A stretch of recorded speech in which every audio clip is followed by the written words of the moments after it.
Bonsoir, voici l'analyse technique du CAC 40 pour le 7 avril. Alors, il va falloir expliquer un petit peu pourquoi nous avons eu ce pic haussier aujourd'hui. Donc, c'est ce que je vous expliquais. Avant cela, je vous rappelle qu'il reste jusqu'à mardi soir le robot CFD Forex gratuit pour l'ensemble de la communauté. Donc, n'hésitez pas à venir et le consulter. C'est tout simple, il se trouve en haut ici. Voilà, vous remontez en haut, vous cliquez ici et vous tombez directement sur le robot. Donc profitez-en, il est encore gratuit. Voilà, ceci étant dit, donc on va expliquer pourquoi nous avons eu cette mèche. Alors il y a deux raisons. La première raison, c'est à la fois la bataille entre SFR, enfin sur SFR, donc ça a engendré énormément de flux. On a eu des retournements de situation toutes les journées. C'est ce qui a poussé l'indice. Après, il y a eu cette rumeur des 1000 milliards injectés, enfin, possiblement injectés par la BCE. Ce qui est complètement faux. C'est une rumeur de marché. J'ai vérifié sur les places de marché. Il n'en est rien. C'est juste des simulations qui ont été faites, ni plus ni moins.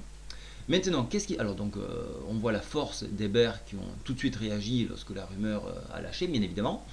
Et on apprend donc d'autres informations, notamment Juncker, notamment le président de la banque centrale allemande qui s'oppose fermement à ce que la France renégocie le déficit public, c'est-à-dire que dans la théorie, on ne devait pas dépasser les 3% de dette publique par an. Nous, on est actuellement donc en dépassement et on a quand même une dette publique qui s'élève à 93,5%. Alors la France va essayer de renégocier lundi, bien évidemment en repoussant encore cette échéance là une nouvelle fois, mais donc cette fois on a un barrage au niveau de l'Allemagne et donc là ça risque d'être très difficile. Donc réaction sur les marchés probablement lundi à ce sujet. Il faut rappeler que quand même, par exemple pour l'Italie, on a une dette de 130%. Donc on ne veut plus reporter cette dette. Voilà, donc ça risquerait d'être très difficile de négocier plus pour la France. Voilà ce qui est de l'économie. Maintenant, reparlons de l'analyse technique. Donc vous voyez qu'on a échoué au contact de la Bollinger supérieure ici. On remarque qu'elle s'écarte. Alors ça c'est un danger parce qu'on peut avoir un retour à la volatilité. Et cette bougie-là marque effectivement la fin d'un mouvement haussier. Ça c'est techniquement. Donc dans les prochains jours, on devrait avoir un repli de l'indice, probablement en venant chercher ici les 4411 points qui correspondraient à cette ligne de coup que je vous ai marqué depuis quelques instants. Voilà.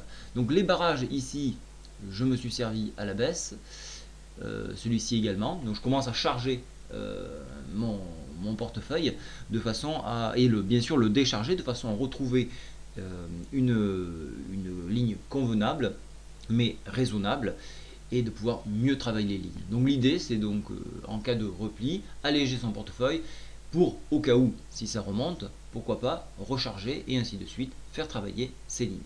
Donc l'idée serait bien sûr de revenir à 4411 et en enfoncement, pourquoi pas venir chercher cette ligne oblique noire entrée plein qui correspondait approximativement au retour sur la médiane de la fourchette Andrews ici en violet. Voilà un petit peu. Pour les haussiers, le fait de ne préserver ce pivot relancerait une nouvelle fois la hausse et on irait au contact des 4463 et pourquoi pas aller encore plus haut, toucher une nouvelle fois le haut de la Bollinger. Je rappelle que seulement 5% des cours sortent de la Bollinger. Voilà pourquoi souvent on a une réintégration vers la MM20. Voilà, MM20 qui se trouve quand même actuellement à 4346. Donc attention lundi. Au niveau des indicateurs, la MACD reste toujours orientée à la hausse, mais attention, le stochastique lui commence de piquer du nez, une légère tendance baissière, et c'est en ça qu'il faudra se méfier. Voilà, je vous ai tout expliqué, j'espère que cela vous a plu. N'hésitez surtout pas à me poser des questions ou via les tickets sur le site que vous pouvez retrouver tout en haut dans la partie aide, la partie aide qui a été modifiée ici. Voilà, vous avez la foire aux questions, donc ça c'est intéressant. Vous avez tout l'ensemble des lettres, comment elle est faite, comment on se sert de toutes les applications sur le site, et puis pour nous contacter, nous poser une question. Vous pouvez également suivre l'historique de vos questions, ainsi que les échanges qui ont été faits. Bien évidemment, n'hésitez pas à laisser un mot sur le livre d'or, ça fait toujours plaisir. Bonne soirée à tous. Au revoir.